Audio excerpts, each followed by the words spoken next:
Shaw. Silksong is the second game in the Hollow Knight series that follows Hornet as she traverses through Farloom to meet different friends, foes, and bosses that stand in her way of getting to the Citadel. While I know some people probably played Silksong before they played Hollow Knight, me being kind of one of them, because while I did technically play Hollow Knight, I didn't get very far, so I'm not counting it. This would be my first introduction into the series and how difficult the legendary bosses are said to be. While I do consider myself a pretty casual gamer, who would I be to not at least try the game that crashed all the game stores and give the series a second chance? So in this video, I'll be going over my playthrough of Silksong, all the bosses I encountered along the way, and a death counter at the end to see how many times I died during this run.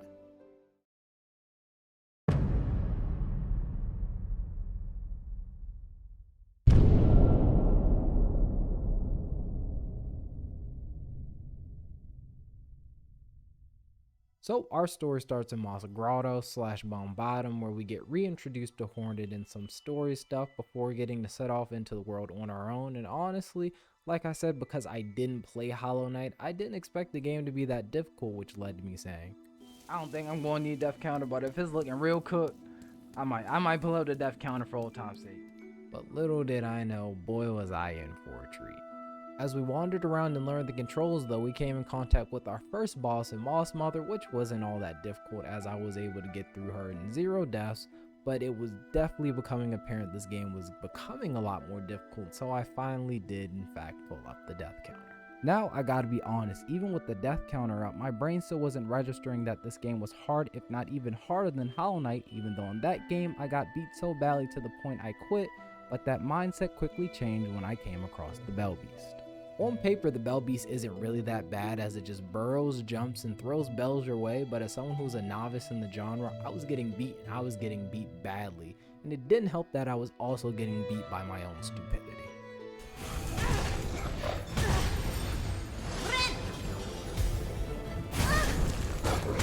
To be fair. But after 9 attempts, my brain was finally able to understand the Bell Beast and we were able to take down the second boss in this game, but don't worry, my pattern recognition being very bad comes back plenty of times later in this playthrough. Despite me clearly struggling in this game, I still found myself being super stubborn as I walked around lost for an entire hour before coming across Chakra, which is super useful throughout this entire gameplay. But I bought the wrong thing from her, which led to me walking around lost for another entire hour, so I had to then go back to her and finally bought a map, but I had the nerve to say, Lord, we 2 hours in and I ain't even sniff a boss. But wouldn't you know it, after buying a map, I was finally able to come across our next boss in Lace. The thing about Lace's fight is that she was rhythmic, she was fast, she was basically everything that I wasn't, and since it took 2 to tango and she was doing all the tangoing, I ended up tripping over my feet more than a few times trying to fight her. But once I was finally able to match her rhythm and step up, I was able to beat Lace in 12 attempts. After Lace wore me out, I decided to log off for the night, but before I did that, I ended up checking the achievements, which then led to me saying, so there's 1, 2, 3, 4, 5 more bosses. Okay, alright. That's not too bad. Oh, you poor soul.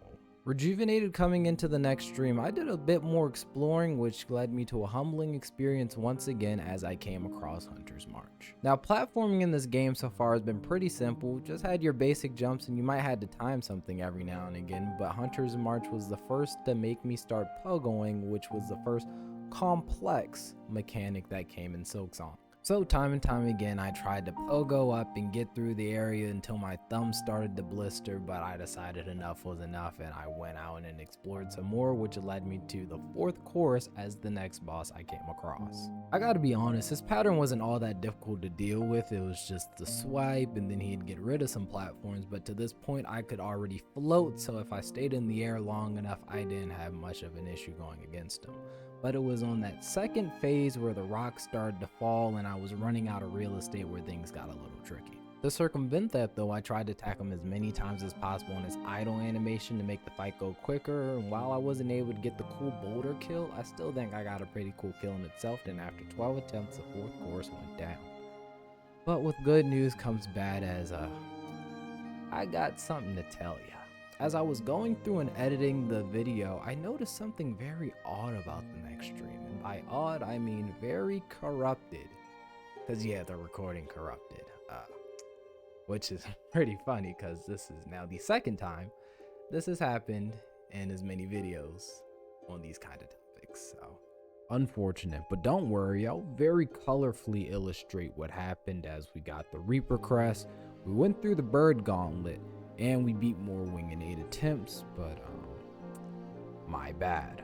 And on to the next we went, as we are now faced with Sister Splinter. Boy was she a doozy. Now, to this point in the game, I haven't really had any fights that had spawns with them. The only thing I had to deal with, and I left very quickly after, because if you notice, I didn't talk about me finishing Hunter March, and that's for a very specific reason. The second I got to the Savage Beastfly, I said I wasn't going to do the Savage Beastfly because it had summons, and while I couldn't avoid it this time around because Sister Splinter is necessary to continue the story, I had to suck it up, but it was not a fun experience. Not only did she eliminate about 80% of the map at a time as you frantically tried to chop through her vines while she immediately replaced them, she had little Groot Beyblades as her summons, and they were super duper pleasant to deal with. And it brings me great dismay to say this, but Sister Splinter was the first boss we had 20 deaths on. Nothing more, nothing less, but boy, did she put me to the test, and she doesn't even compare to some of the demons we have to face up next. After such a triumphant victory, I decided to frolic around a little bit, which led me to a tiny little house to pick up a quest to get some polyp hearts, and on my search for polyp hearts, I found something completely different as I ended up stumbling upon Bellheart. Riding high on joy and whimsy, I went down the tunnels of Bellheart and came across this completely harmless NPC. Or so I thought.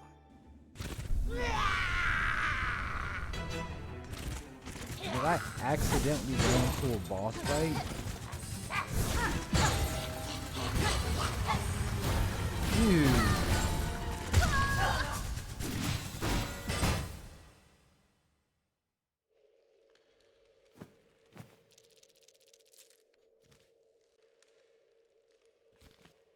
What? Surprise! We've come across another boss, and this time it is Widow. Now this is the point in the game I started to realize these bosses and movesets were becoming a lot more complex, which was very concerning because 2 seconds ago I could barely handle Sister Splinter. So after throwing bells, slashing across the floor, and even summoning bell waves, I was finally able to take down Widow. If I died off that, I would have been sick. Huh?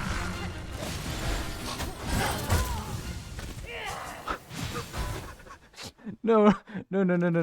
What do you mean she has 6 stages?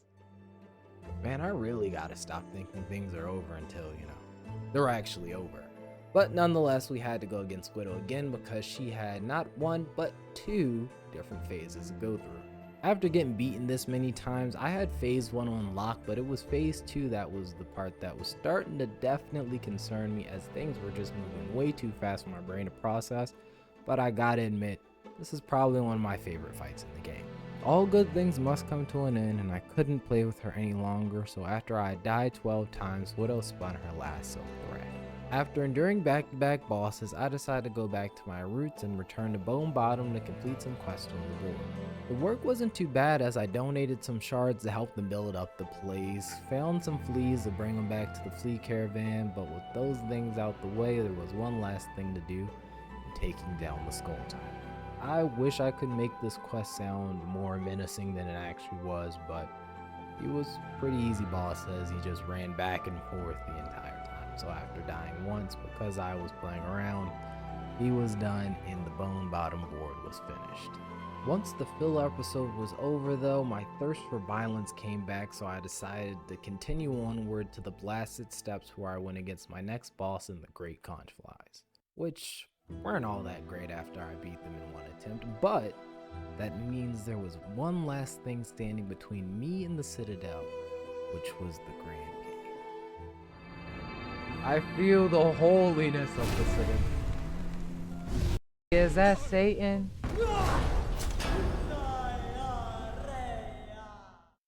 No, it wasn't Satan, but actually something far worse, as the last judge was the only true thing standing between me and freedom. But now let's talk about one of the more controversial parts about this game in the walkback of the last judge. Was it pointless? Yeah. Would I prefer to start next to the boss? Yeah. Was it counterintuitive to a death counter run? Yeah. Yeah, no, I don't have anything positive to say about that, it just kinda sucked. Now, as we're against the last judge, I feel like it'd be a good time to tell you how I personally like to break down these boss fights. The first step is observation. While some people have super keen observation skills and can attack and learn at the same time, I'm more of a one or the other person, and since I can't attack while I'm learning because I would just die, I have to usually run for dear life until I see all the combinations of their combo, which leads me into my next step of finding the perfect hit. Now, you might be wondering, what is the perfect hit? While there is no true definition, for me at least, it's the gap in their attacks that is least dangerous to me. So whenever there's a time where they do an attack and they sit for a second longer than all their other attacks, that's probably the best time for me to get some damage in. And the last step is combining the first two and maximizing my efficiency, as if I know their combo moveset and I know the best place for me to hit them. Now all I have to do is get in the best position to hit them the most times possible. For example, if I know an attack starts on one side of the stage and goes all the way across to the other side, I immediately run to where the attack ends, so when they have a cooldown, I can maximize my hits, opposed to having to chase them and not making the most out of my opportunity. And with all those principles in place, I still got destroyed. See, the thing about the last judge is that its moveset is very annoying. It's very annoying. First, it has a jump attack, not bad. It has an attack where it throws its mace. Once again, you can pretty much go anywhere but where the mace is and be fine, but it can also summon volcanoes, which, alright, yeah, it's pretty annoying.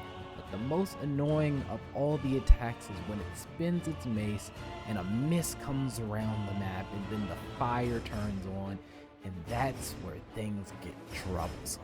Attempt after attempt, if I didn't get hit with the jump, I got hit with the mace. I didn't get hit with the mace, I got hit with the eruption. I didn't get hit with the eruption, I got hit with the swinging mace.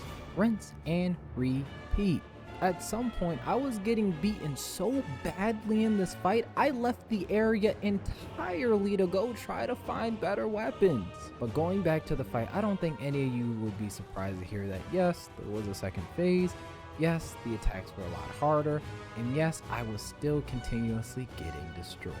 But somehow, someway, by some miracle, 22 deaths and 90 minutes later, I was able to take down the last judge. Even with that little stun it pulls as a last resort to blow up and try to take you with it.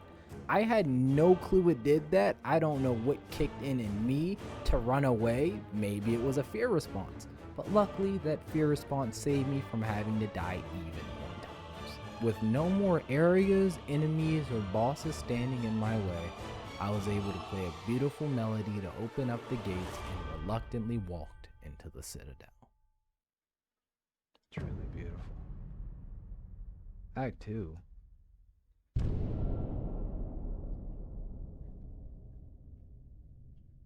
What do you mean I can't just fight in the Citadel and the game is over? But before we go to Act 2, let's take a quick break to look at the statistics from Act 1.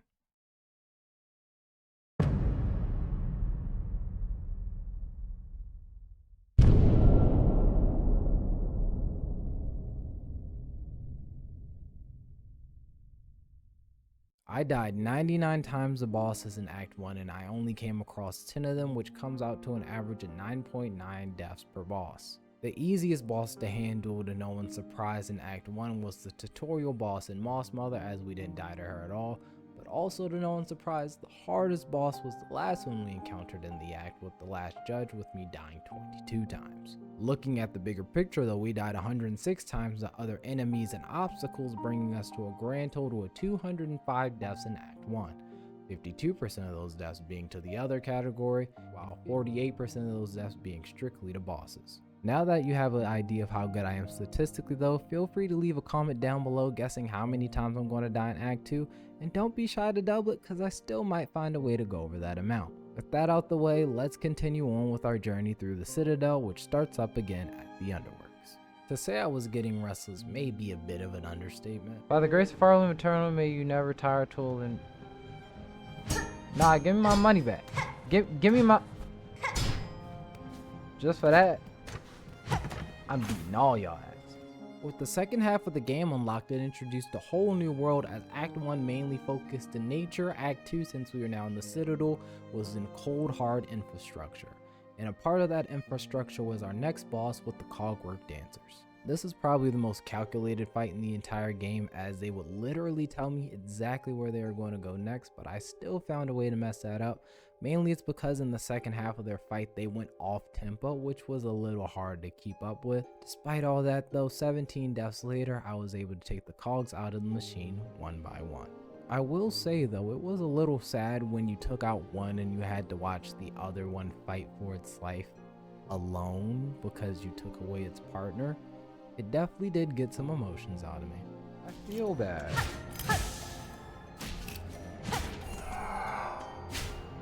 Oh, that's f***ed up.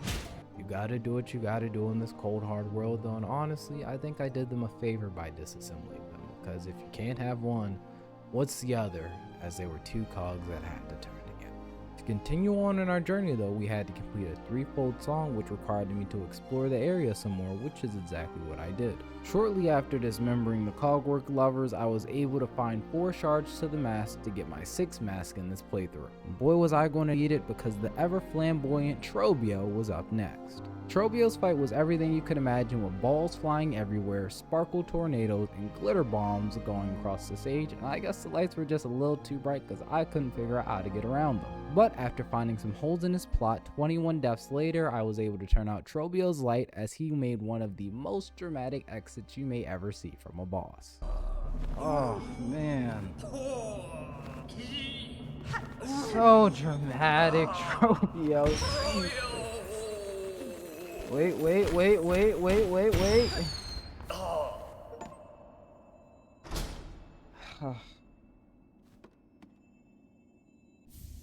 Thanks. And scene. After exiting stage right, I was starting to get a little sleepy, as I was about 4 hours into the stream, but before calling it a night, I decided to get the claw line ability, allowing me to grapple on objects. Then the game decided to freeze, which was my sign to call it a night. So after I hopped on the next morning, I decided to search the area a bit more thoroughly, as I felt I was barely scratching the surface, which led me to my next item in the Silk Eater, which is one of the most important items I come across in my entire gameplay. It's just seconds after I accidentally stumble into hell.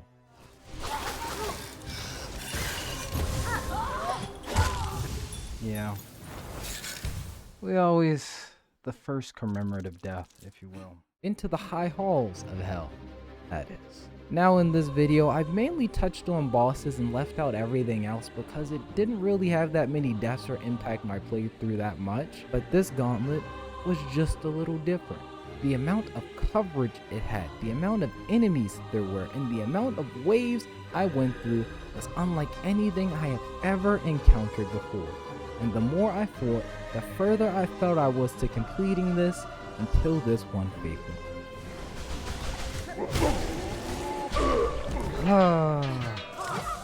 You're f***ing trolling. Nah, this fight, dog. This fight. Oh, you thought after you fought the big bad boss it would be over. But no. It's just beginning. Now this gauntlet features 11 waves, and to that point in the clip I'd only been through 6 of them. But just know, if I have to fight that big bad boss again, that was a performance I could never replicate, even if my life depended on it. But to be fair, some of this is my own undoing. There was opportunities given to me, as there have been many times in this game, and I have rejected just as many times while playing. One of those many opportunities is I had the ability to fight with Chakra, as she's been available multiple times in this game to fight with. But since I somehow found a way to avoid every single quest that would allow her to come fight with me, in this moment where I needed her most, just like the Avatar, she vanished. And on top of that, alright, fine, maybe I can't fight with Chakra, but surely I have the right weaponry to make this fight better. Nope, I bought nothing that would help me, and I have no one to blame but the guy controlling the sticks. Mentally and physically, I was demoralized, and there was nothing I could do about it. I just had to keep fighting, hope for the best, and just pray one of these times around I was possessed by an actual gaming god to get through. And then finally, this. Still short. Alright, you're trolling. You're f***ing trolling. There's no shot. There's absolutely no shot I can do that, bro. Oh, that super tanky boss that I could barely handle one of? Yeah, there's two of them now. I was getting beat so badly, I had to resort to breathing exercises just not to crash out. Now, what made the fight so difficult wasn't the actual fight itself, although that was hell, but it was something deeper dealing with pride and money. Now, what sat in that room was the most amount of rosaries I'd had in this entire gameplay, so it was either I beat this gauntlet or I ran away and I lost everything.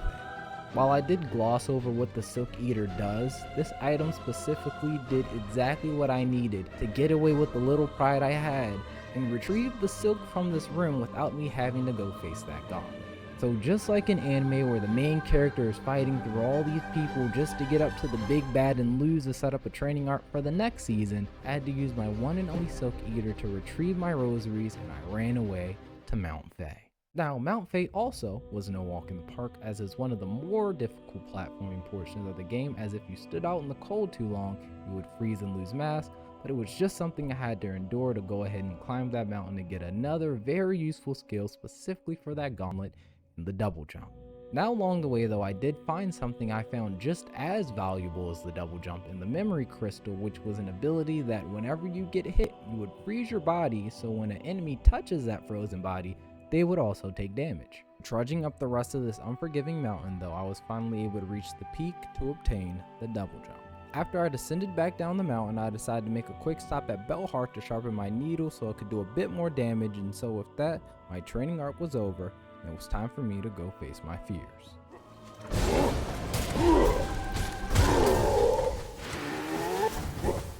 I didn't even make a death sound there. Good grief. And even with all that training, I still didn't have enough left in the tank, so I decided to give it one last run on the night, and here's what happened. Oh, the last run of this streaming in general. It's a shame I started late, but you know, I had to share it.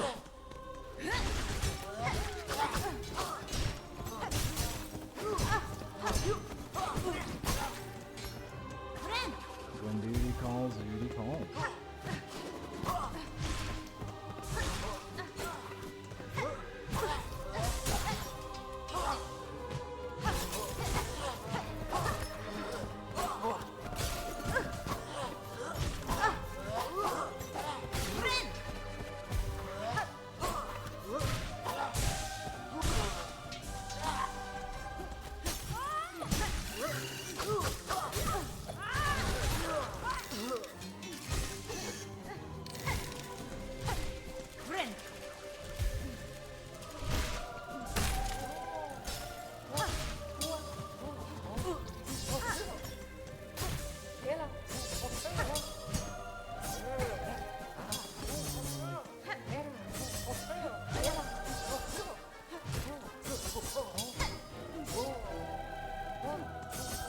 Got some movement.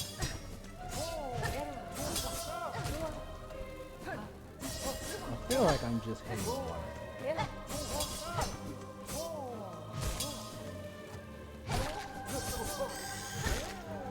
If I was hitting both, no?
crazy right now.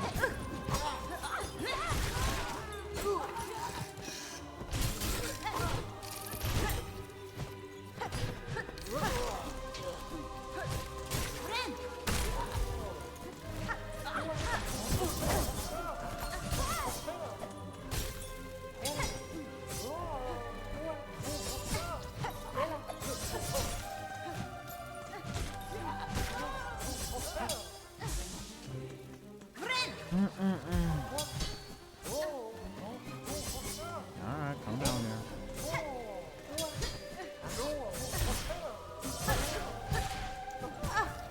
Oh, they're not dead. I was under the impression that they were dead.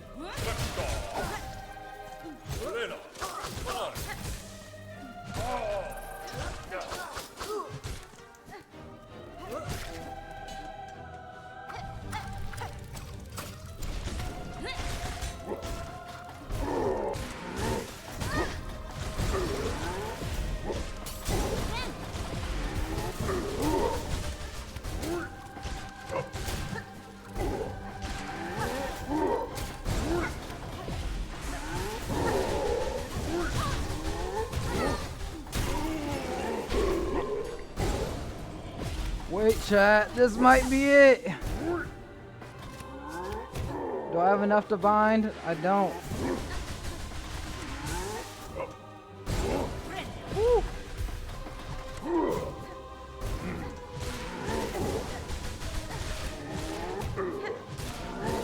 Do not get greedy under any circumstance.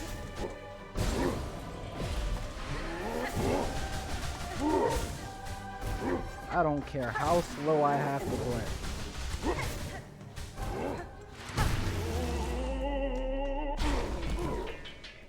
On the last run of the day. On the last run of the day.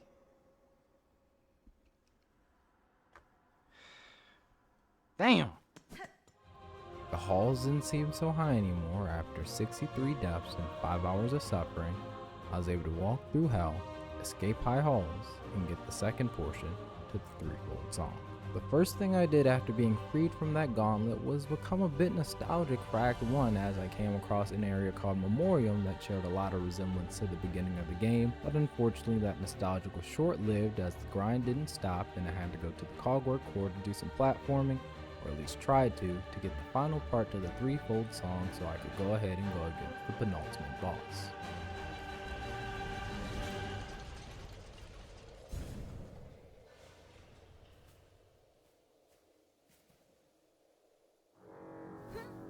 Lace. This is our final boss of Act 2. Lace. Now the difference between Lace the first time around and this time was that of course she had some new moves, but she also added some tweaks to her old moveset which was just done to give me a headache. But staying true to my perfect hit ideals, I did find a gap in her attacks and I made sure to abuse it. To be fair, I still had to do the rest of this fight normally, and I've seen people do way more abusive things to bosses in this game, so I think it's fair to use this opportunity that the game gave me. But after a whopping 27 deaths, Lace went down, and honestly I felt kinda bad because she just wanted to be loved as much as the original. But alas, there could only be one, and the one had one more final boss to go through in this game. As I walked into the final area, it was cold, desolate, and nothing was around. But if you're familiar with the Hollow Knight lore, you know it's full of family affairs, and this was one of them, as the final boss I had to go against was Grandmother Silk. This fight had me on pins and needles the entire way through as she was throwing them left, right, up, down, and any other way she could. But I stayed on my toes and I kept my wits about me until it came around to our second phase.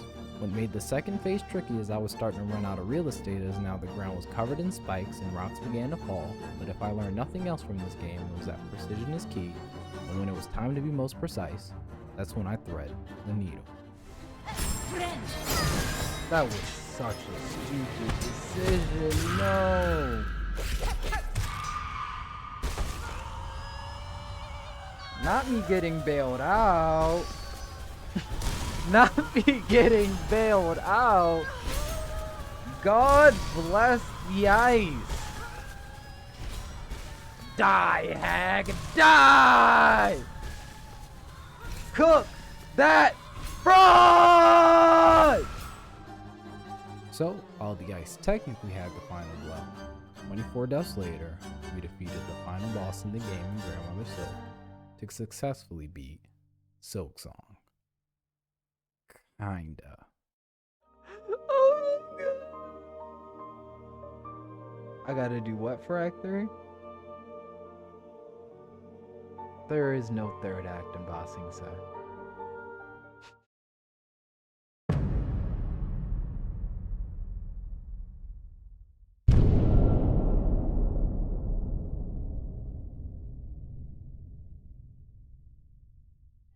Wait, before you get mad at me, hear me out.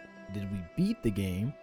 Yes, as the credits did roll and we did get an ending, but did we complete the game? That's a little trickier to answer, so instead, I'm just going to go over my stats for this playthrough instead.